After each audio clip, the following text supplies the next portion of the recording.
My learning is you can be the best strategist in the world, but you actually have to be one of the best executionalists. Billions are spent on R&D every year. Thousands of molecules are tested and hundreds make it to the late-stage trials. But here's the truth. When a drug fails commercially, it's not just a number on a spreadsheet. It's fewer patients reached, fewer lives improved, and years of innovation lost to poor planning. So how do we get it right? Don't spend a lot of money, but be consistent. It goes back to the consumer goods model. My guest today, Marek Rombel, is a global strategist with deep expertise across portfolio strategy, product launch, new product development, go-to-market planning, and brand strategy. I've actually launched 15 products and I worked on 20 new product assets, but I also worked in different areas of the company, which is very interesting. And I think this brings a lot of lessons that I learned was in sales management. So, according to you, what's the difference between a launch that goes live and one that changes the game? It comes down to soft skills, the ability to listen, the ability to communicate effectively, the ability to get people on the same page. Those softer skills, we think about strategy as analytics and trying to understand things, but at the end of the day, those kind of skills. What are some of the hardest lessons you've learned in global strategy? That's really critical, and that's come out as a big need, and I think that we're well positioned because we have people like myself that have launched, 15 odd products in industry, but also worked in the new product development, worked on 20 assets, and then I've been in consultancy for the last few years. What do you see as the biggest challenges and opportunities right now? Exposed to many clients, mid-size, large, in startup. And I do go to some of these investor conferences like JP Morgan, but Jefferies, Bio Europe. And a few years back, there was a huge investment. A lot of people latched on to new therapeutics that failed. And now, from an investment standpoint, a lot of these, even if they have good data, or they have sound science, they have less to condition the marketplace. This is Drug Diaries, and today we are going inside the mind of the man biotech and pharma turns to for winning product launches. Marek, welcome to Drug Diaries.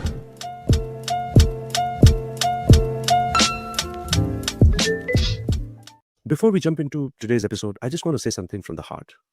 Over 93% of the people who watch this podcast regularly haven't subscribed. And listen, I get it. Life is busy. You click, you watch, you move on. But if you've ever felt like this show brings you value, if it has made you think, sparked a new idea, introduced you to something inspiring, then I have a small favor to ask. Please hit that subscribe button. It might not seem like much, but to me, it means everything. This podcast has always been a labor of love. No sponsors, no script, just honest conversations with people trying to make a difference in the world of healthcare. And your support, your one click, helps me keep doing that. It helps more people discover these voices. It helps this community grow. So if you're here, if you believe in this, please consider subscribing. Thank you for being here. Now let's get into the episode. They say that in life sciences, the hardest part isn't discovering a new therapy. It's bringing it to the world. Billions are spent on R&D every year. Thousands of molecules are tested and hundreds make it to late-stage trials. But here's one truth. More than 2/3 of pharma product launches still fail to meet their commercial expectations. Not because the science wasn't good enough, not because the data wasn't strong enough, but because the strategy wasn't. And that's what today's conversation is all about. The hidden side of success in life sciences. The part that turns great science into global impact. Because when a drug fails commercially, it's not just a number on spreadsheet. It's fewer patients reached, fewer lives improved, and years of innovation lost to poor planning. So how do we get it right? What does it take to design a launch that doesn't just go live, but lands, that connects science, markets, and human stories across geographies? And what can the most successful biotech and pharma leaders teach us about how to position, prioritize, and scale innovation globally? My guest today is someone who has spent his entire career answering exactly those questions. Marek Rombel is a global strategist with deep expertise across portfolio strategy, product launch, new product development, go-to-market planning, and brand strategy. The entire spectrum of what it takes to turn a molecule into movement. He has led successful launches and portfolio transformations across multiple markets, advising some of the world's most respected pharma and biotech organizations. But what makes Marek stand out isn't just his experience. It's his ability to see the bigger picture. He's one of those rare professionals who can bridge science and strategy, numbers and narratives, ideas and impact. And today, we are going to unpack what that really looks like, from the decisions behind billion-dollar launches to the lessons learned from the ones that didn't go as planned, to the future of global brand planning in an industry that's changing faster than ever. So, whether you are a biotech founder preparing your first launch, a pharma leader rethinking your portfolio, or just someone fascinated by how innovation meets strategy, this episode is for you. This is Drug Diaries, and today we are going inside the mind of the man biotech and pharma turns to for winning product launches, Marek Rombel. Marek, welcome to Drug Diaries. Well, thank you very much, Kaushik. I'm really excited about this conversation. I've been in industry, the pharma as well as biotech industry, working for 3 companies for about 30 years and also in the consultancy space for the last 4 or 5 years. A lot of lessons learned. And I think you indicated that I have a unique approach.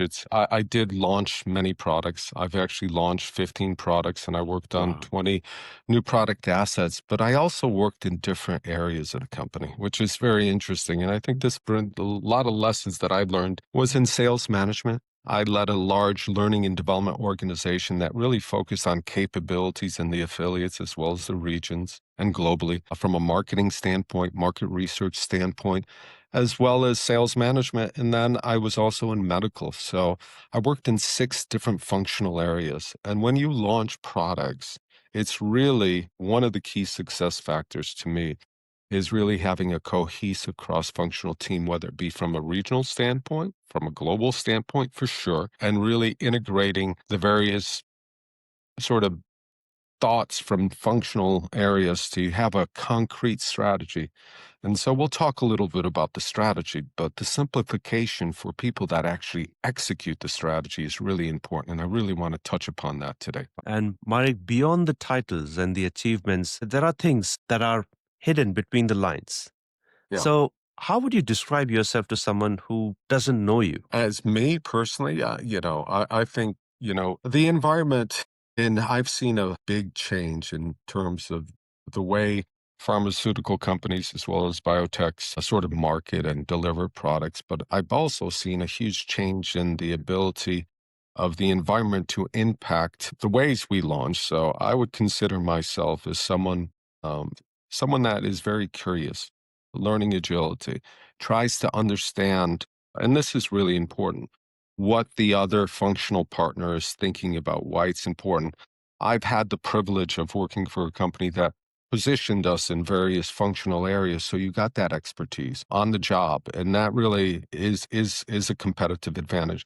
But that doesn't mean you can't think like a different functional areas if you put your mind to it. So I think just because I've had experience across different functional areas, I think some of the lessons learned we can sort of impart to folks that are listening to this podcast. And I'm more than happy to do follow-ups with some of the folks that are interested in learning a little more about cross-functional synergies and how to really create teams and how to really, and I think this is hopefully we touch upon this later on, is how to take a strategy that is launch strategy or a new product and distill it down to its essence so you can actually execute. Because the issue with these companies, and I'm glad you brought this up, is a third of products launched are successful, 2/3 aren't. And you indicated, yeah, a lot of them have the same, good science behind them, et cetera, et cetera.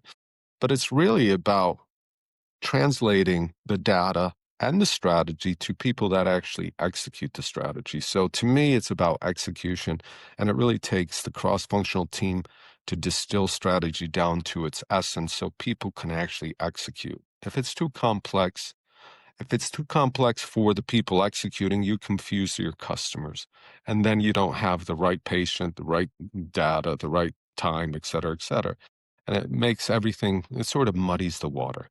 And that's really key. From my learning is you can be the best strategist in the world, but you actually have to be one of the best executionalist, taking something complex and distilling it down to its essence. I think there's a famous quote by Mark Twain. He wrote a 3-page letter and he said, if I had more time, I would have sent you a paragraph, meaning it's tougher to distill complex things down than just, putting the strategy on paper and having, a 200-page strategy, which no one really can execute. That's really a key success factor that I've seen in my 15 launches. Right. Very well said. And Marek, I always find that people who thrive in strategy driven roles have a few defining moments that change how they see business, risk, or leadership. I'm curious, what moments shaped you? I think one of the biggest moments was I was I worked for a large company, Midwest company, and I was designing their learning and development abilities in Europe as well as the Middle East. And we were tasked, this was a few years back, to create a new marketing curriculum and a market research curriculum. And in those days, a lot of the biotechs as well as big pharma were really relying on science to drive sort of their positioning, their segmentation, as well as their messaging. And what we did was take a different approach. We actually reached out to Unilever and Columbia University, and we took a consumer goods approach to how to brand, how to position, how to message, how do the experts in marketing actually do it. And we defined a curriculum that sort of pushed the envelope when it came to pharmaceutical marketing. And I think that has been really the essence that has changed me, the simplicity, the consistency. A lot of people want to change things. Even if they don't have the perfect positioning or strategy, they'll change things week, month after month or quarter after quarter. And that actually confuses the customer. Consistency by consumer brands and the way they position their product and the emotional insights they use from their customers really redefine the way I marketed products thereafter. After we launched this curriculum, I was in various marketing roles. And I was in very highly competitive, areas where we were launching forth to market or they're commoditized. And those branding and those marketing skills that we learned or adapted from consumer goods were quintessential in cutting through the clutter. There is a lot of clutter out there. And the ability to have refined messaging, positioning, and also incorporating, and everyone talks about the customer voice or customer insights, but very few people actually affect that in a meaningful manner. And that also reflects on some of the launch successes that we've talked about already twice. Right. So, Marek, in strategy, outcomes are rarely immediate. You might work for months, even years before you see the impact. But then there's that one project where it all comes together, where you see the ripple effect globally. What's the project you are most proud of and why? Well, I think, I worked in various disease states. I worked in oncology, but mostly metabolic and obesity and diabetes. I was with a large company that was launching a DPP4, which is for type 2 diabetes. It was Mm, fourth to market. So, and there was a clear market leader. But what we did, I think, was key. In this case is, again, we were fourth to market, so you didn't have as many resources in terms of share of voice, promotional share of voice, probably a third of the market leader. But we really had a strong cross-functional team, whether it be marketing, access, pricing, manufacturing, and we created a strong value proposition. We had a great clinical story, but what we did was distill it down to really clear instructions for the affiliates to execute. And the other thing is, we involve the affiliates. Everyone talks about co-creation, but if you really do get buy-in from the regional folks as well as the affiliates, and you actually have a collaborative discussion on how do you market condition, how do you prepare for launch, how do you execute, and then you also help them with the training and you're part of it, and it's a team approach, that has a profound impact on your results.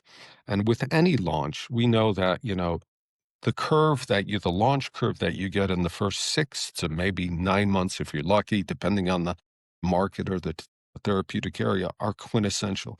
If you don't have buy-in right off the bat with some of the affiliates, people that are going to execute it, they really feel confident about their messaging, about the data. You simplified it.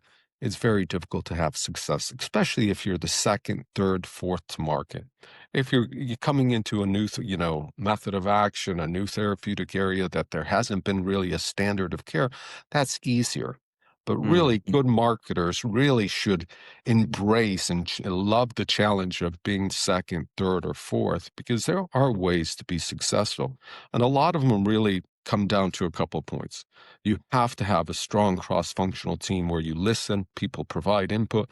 You have to have strong collaboration with the executors, meaning the affiliates. It could be the sales force, it could be the MSLs. They feel like they're bought into it. They've helped develop, they've helped shape the strategy, and they've also helped shape the executional plan. And, a lot of this is, and I'd hate to, I mean, I think it comes down, I wouldn't hate to say this.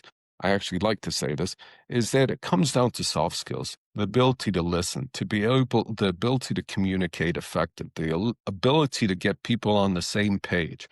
Those softer skills, we think about strategy as analytics and try and understand things. But at the end of the day, those kind of skills, those cognitive skills do not translate into proper execution. Proper execution really relies on effective communication, leadership, creating a team, whether it be from a global perspective across functions or with the folks that are going to execute it, the regional leaders, the affiliate leaders, your brand, and stuff like that. And so the soft skills are really important. And those can be learned. They're a little tougher, they're behavioral skills. You have to practice them over time. But the ability to effectively communicate and create teams that are homogeneous and passionate about your product is really one of the critical factors that I saw in my career. I've launched 15 products. 14 have been very successful. There's one launch that wasn't for various reasons, but it was a technical issue. It was a quality issue it was a device. But the rest have been very successful because it's been really a very collaborative team approach, distilling a strategy down to its essence so people can execute. And then there's the ability to also engender excitement around this product through the various communication streams that we imparted and how we engaged the global team, but also the people that were going to execute it.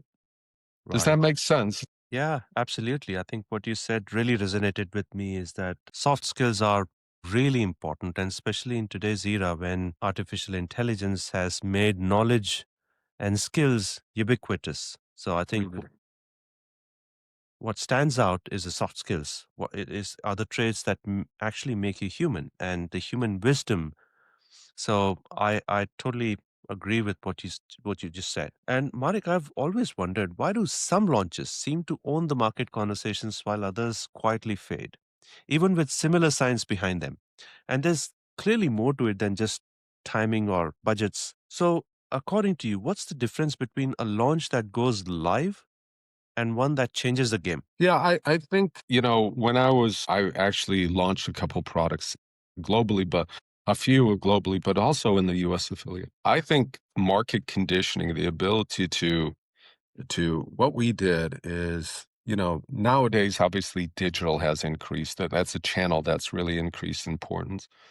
But what we did is once we distilled the strategy down to, the market conditioning strategy in terms of disease state shaping, as well as the molecule from a medical perspective, and then launch, is what we did was to do impression modeling. We would actually look at how many times the message for our key targets, whether it be HCPs, it could be also patient advocacy, and then we'd also discount them by, how many people are going to read them and stuff like that. It's called impression modeling for market conditioning as well as impression.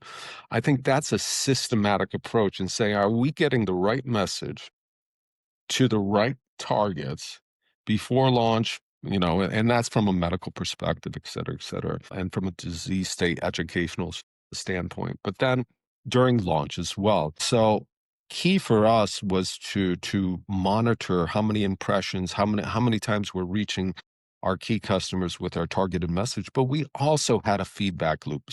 What kind of behavioral change or attitudinal change are they aware of a molecule that is being launched? Are they favorable? Are they neutral? And we monitor that, and that's really key. And a lot of times, a lot of people don't have a really good understanding of what their messaging sort of makeup should be and how many times they should be doing. And the key thing, I think, also is And a lot of people switch their messaging. They adjust it too many times and they confuse the customer. Is to be consistent. Just because you're using your core messaging that you've already invested a lot of market research, you should use it over and over, put different wrinkles on it because people don't read every piece of, whether it be a, email, whether it be a webcat, whatever. They have to, if you don't want to spend a lot, if you already spent a lot of money on what you think will drive your market or help the HCP as well as the patient, what you want to do is look at innovative ways to tweak it a little bit. Don't spend a lot of money, but be consistent. It goes back to the consumer goods model. They are consistent with their messaging, their branding, and they don't alter it. And that's why they have, and those are the lessons learned before, is consistency and alignment across the organization is pinnacle to success. And that's the difference I see. I think some people are fragmented. They go in with a launch, and in 2 months they're changing their messaging, and you're confusing their customers, but also confusing the people that are executing, whether it be the key account managers, the sales reps, the MSLs, et cetera, et cetera. And good research and distilling a strategy into a simple manner, and then being consistent and getting people on the same page is really critical. Sounds easy, very difficult, very difficult.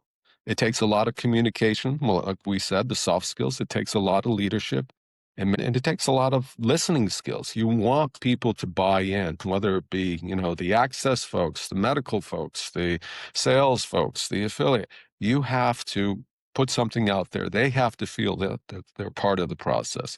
And so those again goes back to the soft skills, but those are really quintessential. It does take a little more time in the beginning, but the rewards in terms of your sales performance or your revenue performance when you launch, the impact you have on patients, the impact you have on HCPs is a lot more rewarding for everyone. Right. Very well said. And the landscape is getting more and more complex with the fragmented media and channels. And let's say if a company or a product has got 7 core messages, right, and they need to communicate their value story to the HCPs, and there are plethora of channels out there. How would you recommend they go about designing their quarterly campaigns? Is it message by message per quarter, or a combination of different messages across different channels? It's fantastic or a fascinating discussion because say, in diabetes, you have endocrinologists that are big prescribers in primary care. And then you have also nurse practitioners in the US. I'm just using a US example. There's, specialists versus primary care. They might have different channels of, how they like to receive information. But then it goes back to segmentation. There's a lot of within endocrinologists, I'll just use that as an example. There'll be Sure. people that are just, like digital formats in terms of, it could be, webcasts, educational information. Some might like standard, visits by representatives, and some might like, print media, et cetera, et cetera. So when you do your segment, you're also segmenting preferences of how to reach folks, and you try to then model your marketing mix. And now a lot more is in digital. And then you like to measure the impact to see if you need to adjust that mix. And it should be done especially in launch, it almost needs to be done on a monthly basis, but let's say quarterly for most folks, and to understand what kind of impact. But if you've been doing some market conditioning with, you will know if you're hitting the right doctor with the right sort of messaging, but the right vehicle. And that takes a little, I guess, analytics and stuff like that, and the ability to have a good feedback loop. So you're Sure. seeing it, yeah. And that's key. And Marek, there's a perception that once the clinical data looks good, the hard part is over. But anyone who's been close to launches knows that that's when the real challenge begins. So, what are the biggest misconceptions leaders have about go to market strategy? Well, I think you just said it. I mean, if you have good data, you think I mean, nowadays there are not too many novel compounds that transform. There are, but there's many times it's going to be the next improved version of a molecule that will elevate the standard of care, and they have good data. However, you have entrenched players that want to protect their their business as well. So one needs to realize is that you really have to, again, it goes back to, I call it impression modeling. How many times do we have to have that? If we've done the research on the messages resonate with the target audience, you have to really drive readability or exposure to these messages and be really consistent. So I think a lot of people just think the message itself will resonate. No, you have competition that are saying totally different messages, and you're one of, I'm just giving an example, one of five companies in this certain space. So, and if you're a new entry, you might even have lower share of voice, right? Or share of promotion. And so it's really key for you to be concentric on your message and really invest a lot in the beginning stages to break through the clutter. And so I think and then if the data is good, you should also have a compelling way of communicating. Data is one thing, but you also have to engender, when people see the data, how do you catch their attention so they read the data? So there is a marketing side to it. Is how do you position it to really capture the attention of your target audience? And there's various ways you can do that through marketing as well as doing some research and stuff like that. I think a lot of times you have a lot of companies that just put out the data. Yeah, there's a couple of taglines, and I know the PR agencies try to distill it down, but what you have to do is really make sure you have hooks that, even if you have good data that really capture the imagination and have stopping power. And I think that's really key. And Marek, the industry feels like it's at a crossroad with AI and cell and gene therapies, new regulatory pathways, Yeah. but also tighter budgets and cautious investors, and also not forgetting about the geopolitical landscape, which is changing quite rapidly. It's both an exciting and uneasy time to be in life sciences. So, what do you see as the biggest challenges and opportunities right now? There is definitely, I worked in three major companies, and now I'm in consultancy. So I'm exposed to many clients, mid-size, large, and in startups. And I do see that, and I do go to some of these investor conferences like JP Morgan, but Jefferies, Bio Europe. And there's been, a few years back, there was a huge investment. And a lot of people latched on to new therapeutics that failed. And now, from an investment standpoint, a lot of these, even if they have good data or they have sound science, they have less to condition the marketplace. If you're third to entry, you have to actually spend time communicating your scientific story if you think it's compelling. And they have less and less money. So when they're conditioning the market, they usually are conditioning it a little too late. And we've done a big research project over the last 5 years of the launches, and we're seeing that there's an underinvestment in market conditioning and preparing and having, whether it be MSLs or CAMs, in place during, or well, should I say before launch. And this has had a dramatic impact. So I don't know when, as the market heats up, in which I think, the economy in general, and I think pharmaceuticals and biotechs, I think, the last few years have been downturns. Let's just face it. You can see it in the revenues. But I do see an opening in investment. I see a lot more excitement. Going to these various conferences, you see that deals are being made. But I think what's really key is that you have to invest upfront in order to, like I said before, have the message out there before or during launch that that resonates, that's been exposed, you exposed enough clients to and stuff like that, or should not clients, healthcare professionals, patient advocacy, et cetera, et cetera. So that's a key thing is the underinvestment has had a huge impact. Even though you have AI, you have all these tools, the underinvestment in launch planning and execution has really hurt some of these launches. That's my feeling. Right. And Marek, I've spoken to a lot of biotech founders who are brilliant scientists but new to commercialization. And that transition from research led to market led can make or break a company.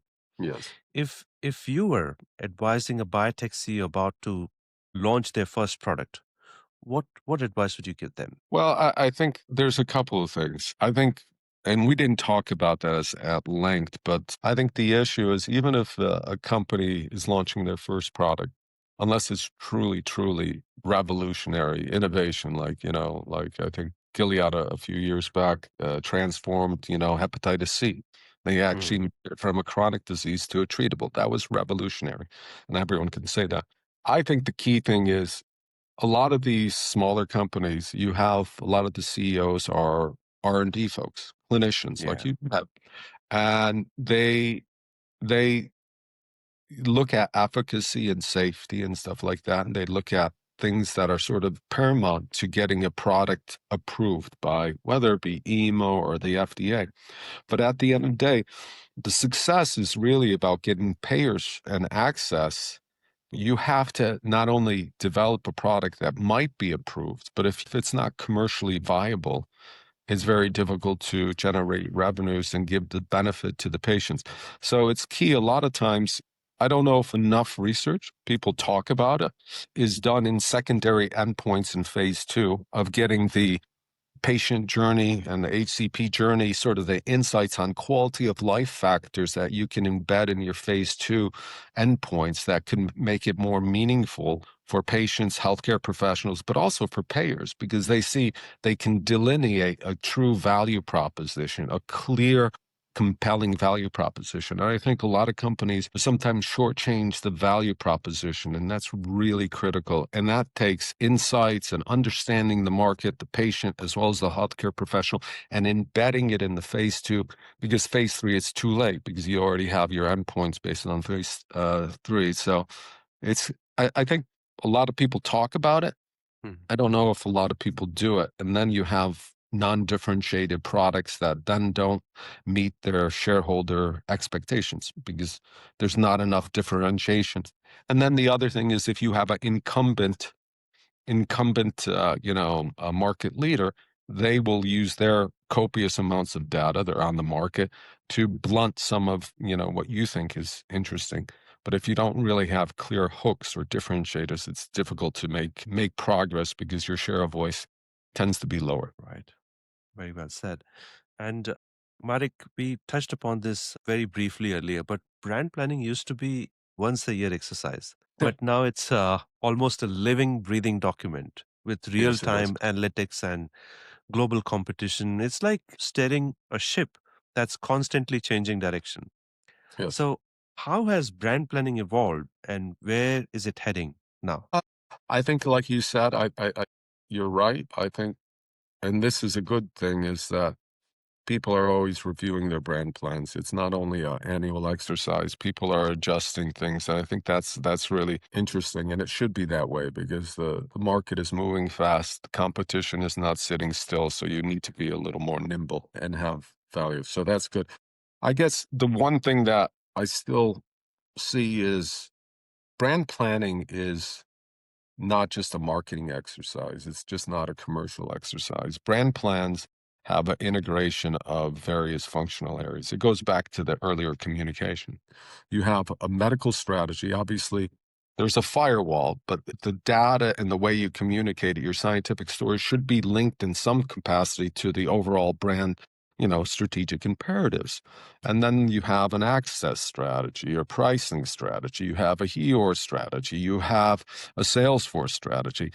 The key thing, and this is what I was talking about when it comes to understanding what the cross-functional team members that run a global brand or a regional brand, how they actually talk and how they value each other's input and how they actually take what they know and create a better plan is really critical.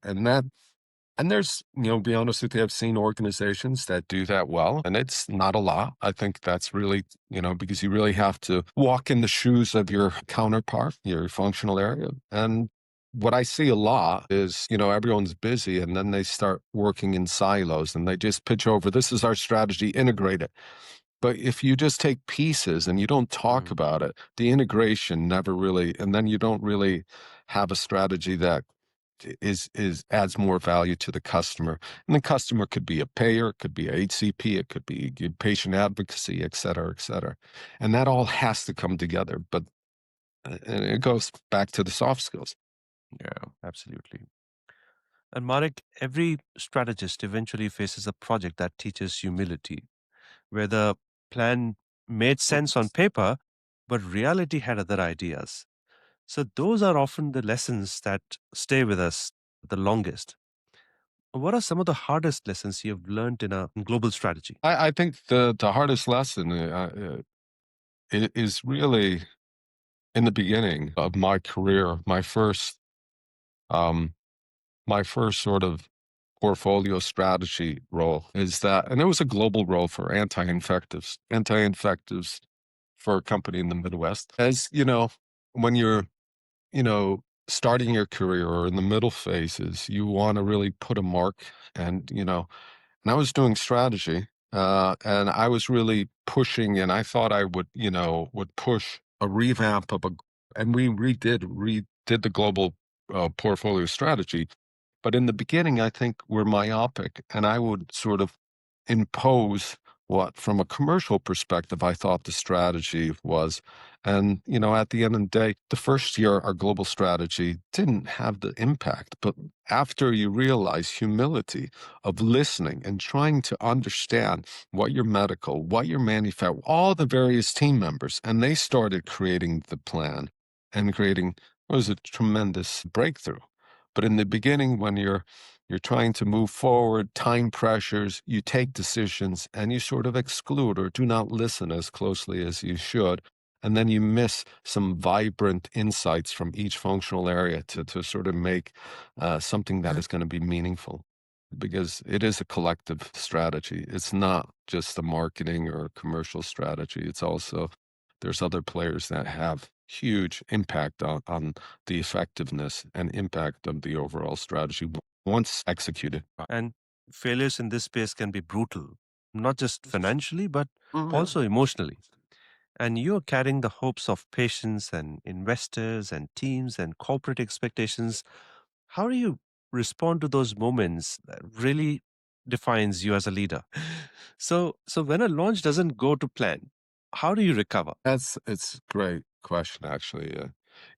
Launches, people from a commercial perspective, from a marketing perspective, I mean, and from all functional areas, it's the most exciting time because you've invested, you want to help patients, you want to deliver results for the organization. So there's a high level of scrutiny, and people are really burning the midnight oil, so to speak. People are not working the 40 hours or 50 hours.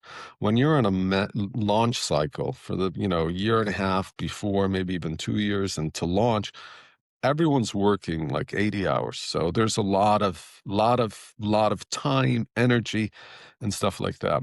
So if you sort of didn't get the strategy correct and you didn't get all the functional areas to really have a cohesive strategy and then look at it through the lens of execution and it's going poorly, it's frustrating. People turn off.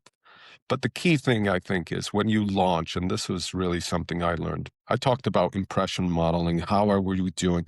You have to have a strong feedback loop on a monthly basis, if not, of where you are with your messaging, what the perceptions are to be able to adjust on the fly. Hmm.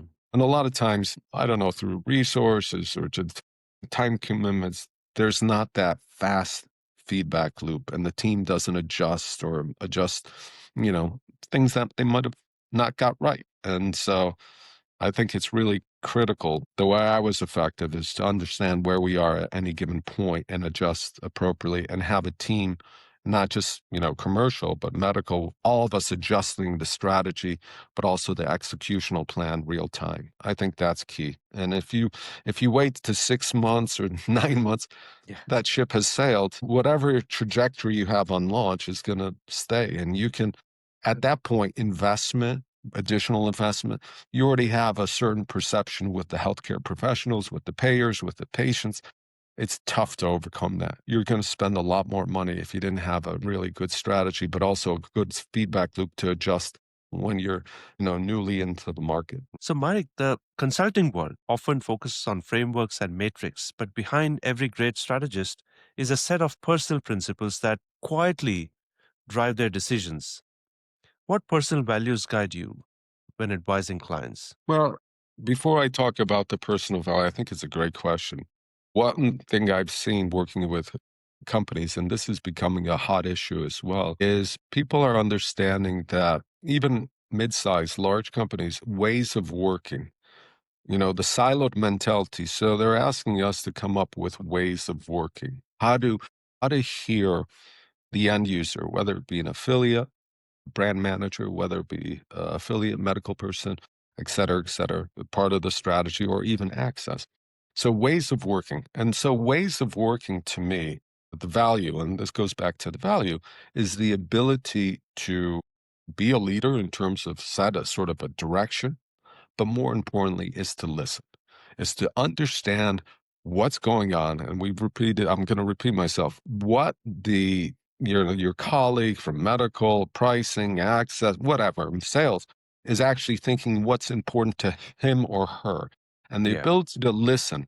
And the other thing is ways of working is who needs to be part of, because you can't have all the affiliates making decisions. No, you got a governor. So who are the key individuals? You have to identify influencers, not only based on market size of an affiliate, but also influencers in terms of persuasion, charisma, ability to communicate. And then you get those people that are inherently sort of informal leaders to actually push forward your strategy, but your executional plan. So again, it goes back to a little bit of the ways of working and learning leadership and communication skills and listening skills.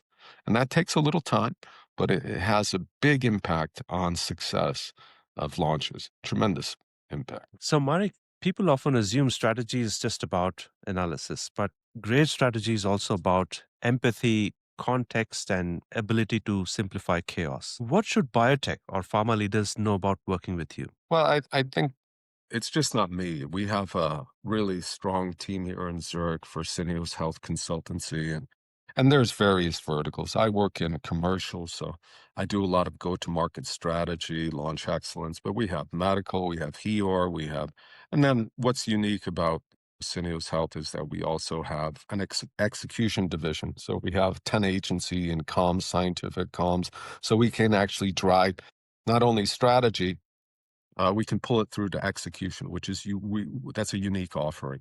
And we also have learning solutions, so training folks and stuff like that, deployment, all that. And so our focus has always been about, okay, we can deliver you a strategy working hand in glove using the analytics, but that's not good enough. You don't want a stack of slides that you sort of showcase. You want to then pull it through to actual execution at congresses with your CAMs and training the people effectively.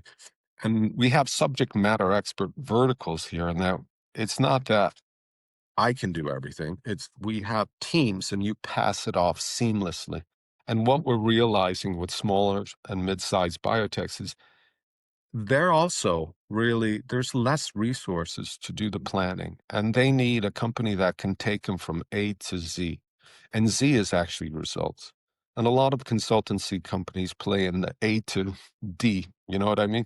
And Yeah. that then they asked, and then they hope that they can execute. But I think this is critical. If resources are finite, you want a company that actually can help you take a strategy and really make an effective executional play for it, plan and then just take and shepherd through, not using a million vendors, but using key subject matters within one vendor, and then it becomes easier for them, and then you have a I think more efficiency. And Mm. what we're seeing right now is there's people in small, mid-size, people are overwhelmed in terms of work because the brand teams, when I first started in the industry, were large.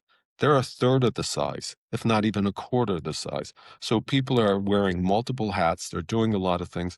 So what we try to do is to help them not only do the planning or the analytics, which are really critical, but then really help them on the back end with it. It takes a lot of arms to, come up with executional plans to do congresses, communication plans, working with the affiliates and stuff like that. But the other thing I want to say is what's critical for me, and I talked about it, is ways of working, a go-to-market strategy, creating the right sort of who needs to be involved when, from an affiliate standpoint. If there's conflict, how do you resolve it fast? How do you make sure the voices of all the functional areas are involved? That's really critical, and that's come out as a big need. And I think that we're well positioned because we have people like myself that have launched, I don't know, 15 odd products in industry, but also worked in the new product development, worked on 20 assets. And then I've been in consultancy for the last few years. So you see a lot. And I think Right. what's interesting, the last thing I want to say is, a lot of consultants are consultants from the beginning and they get groomed. I like the fact that I actually know what the industry side actually thinks because the industry thinks totally different from consultants.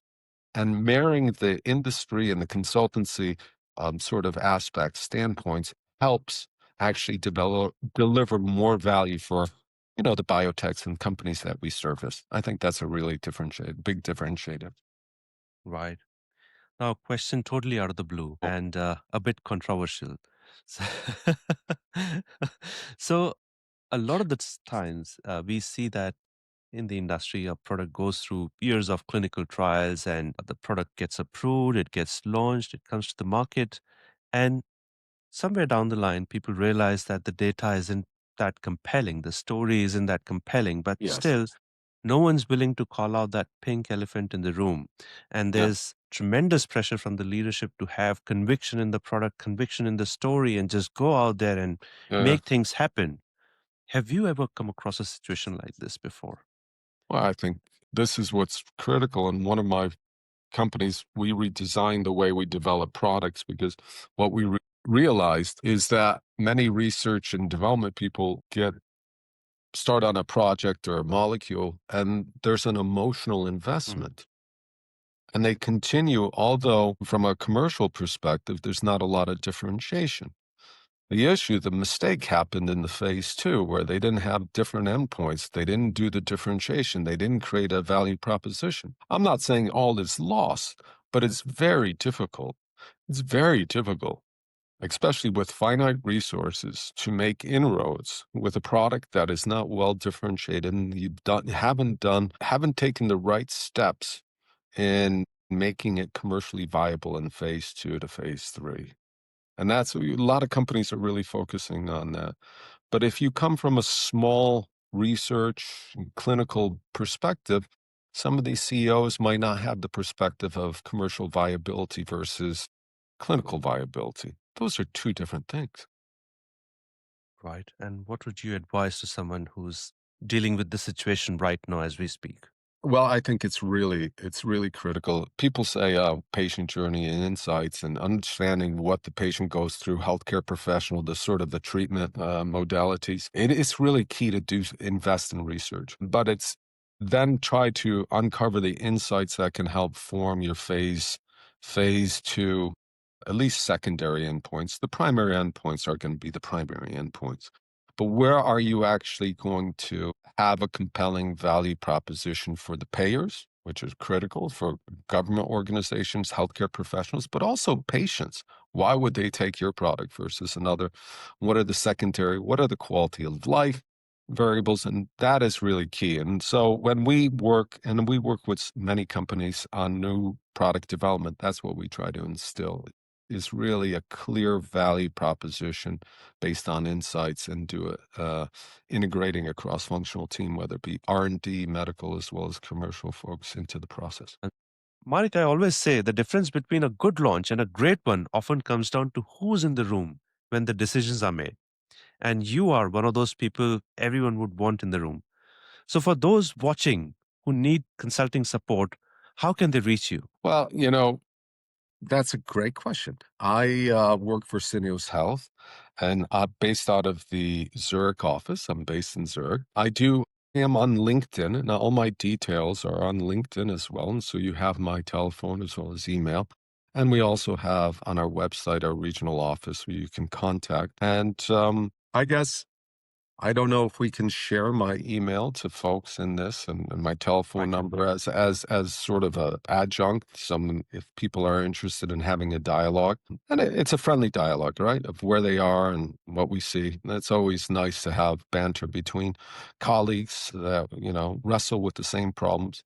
I do have a perspective across the industry, and it might be useful and add value, I think, to you. And I think what's really unique is that I come across, hopefully, in the ways of working with clients is just very collaborative, listening as much as possible. We want to provide the highest value of service. Sometimes you have at least I used to manage a lot of consultancy companies in my former pharmaceutical days. And some are not good listeners, and some aren't collaborative, some aren't flexible. And what you want to do is create a some symbiotic partnership. But I think by reaching out to me, I can talk about some of those elements that I think that we can add more value and help people be more successful with their, whether it be launches, new product development, or even commercial excellence, or connect the dots with other practices, because we do a lot of medical consultancy. We also have communication scientific as well as promotional. We also have deployment, et cetera. So I can help bridge the gap there as well. And that brings us to the end of our today's conversation, Marek. And what really stands out to me from this conversation is how strategy, when done right, isn't just about plans or playbooks, it's about perspective.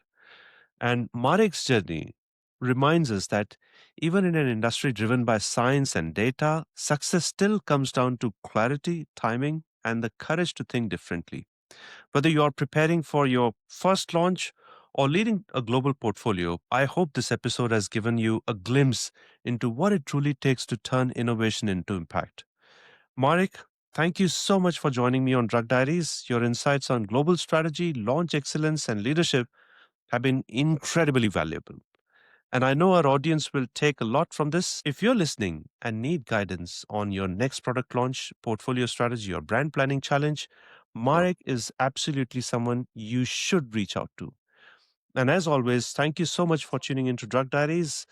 If you've enjoyed this episode, please follow, share, and leave a review. Until next time, I'm Kaushik Trivedi, and this was Drug Diaries. Thank you so much, Marek. Thank you very much. You have a beautiful day. Thank you. You too.